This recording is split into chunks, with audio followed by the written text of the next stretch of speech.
សន្ទុះប្រាក់ដុល្លារអាមេរិកបានធ្លាក់ចុះនៅជុំវិញកម្រិតតម្លៃ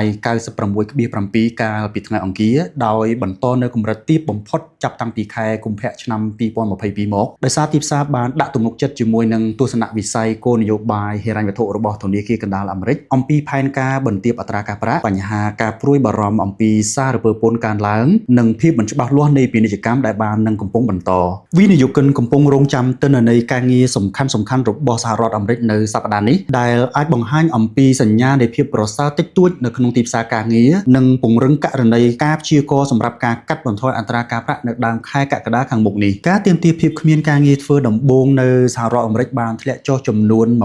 236,000 នាក់ដែលបានធ្លាក់ចុះចំនួន 10,000 នាក់កាលពីសប្តាហ៍មុនដែលទិន្នន័យនេះបានចេញផ្សាយកាលពីថ្ងៃទី21ខែមិថុនាឆ្នាំ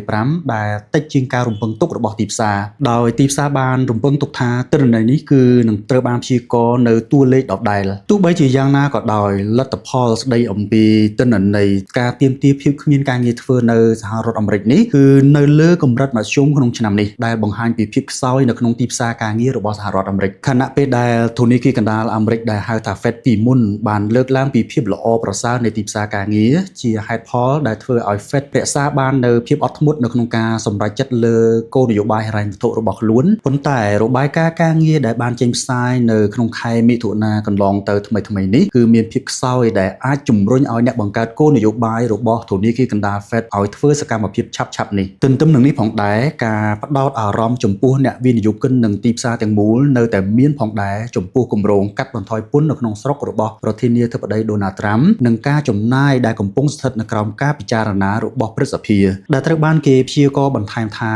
នឹងអាចកើនដល់ $3.3 លាននៅក្នុងបំណុលជាតិនិងបានដាក់បន្ទុកបន្ថែមទៀតនៅលើទីផ្សារនិងសេដ្ឋកិច្ចអំពីបញ្ហាភូមិសាស្ត្រនយោបាយស្ដីអំពីបទឆុកបាញ់រវាងអ៊ីស្រាអែលនិងអ៊ីរ៉ង់ហាក់បីដូចជាត្រូវបាននឹងកំពុងផ្អាកដែលបានកាត់បន្ថយភាពតានតឹងជាសកលនិង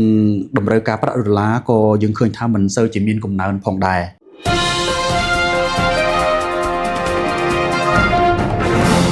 យោងតាមប្រភព Reuters មាសបានកើនឡើងខ្ពស់កាលពីថ្ងៃច័ន្ទដោយសារប្រាក់ដុល្លារអាមេរិកខ្សោយខណៈពេលដែលអ្នកវិនិយោគបានទាយទុកការធ្លាក់ចុះសម្រាប់ទិន្នន័យសេដ្ឋកិច្ចរបស់អាមេរិកដែលត្រូវនឹងចេញផ្សាយក្នុងសប្តាហ៍នេះសម្រាប់ជាសញ្ញាទៅលើផ្លូវគោលនយោបាយរបស់ធនាគារកណ្ដាលអាមេរិកតម្លៃមាសបានកើនឡើង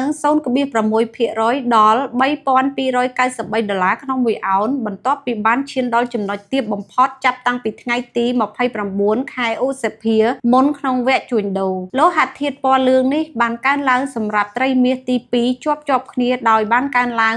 5.5% ប្រាក់ដុល្លារអាមេរិកបានធ្លាក់ចុះធៀបទៅនឹងប្រាក់អឺរ៉ូនិង Swiss franc ខណៈដែលទីផ្សារបានដាក់សម្ពាធចំពោះការរំពឹងទុកនៃអនុភាពថវិការបស់រដ្ឋាភិបាលសហរដ្ឋអាមេរិកនិងសក្តានុពលសម្រាប់កិច្ចព្រមព្រៀងពាណិជ្ជកម្មជាមួយដៃគូពាណិជ្ជកម្មសំខាន់ៗ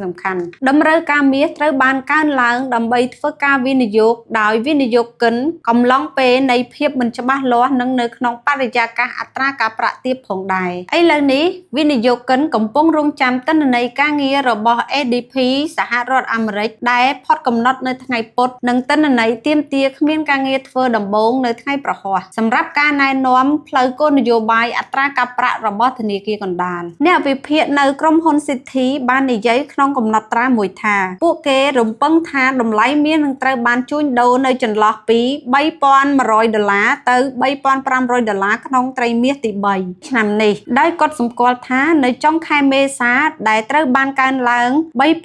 $3,500 ដែលប្រហែលជាចំណុចឡើងខ្ពស់បំផុត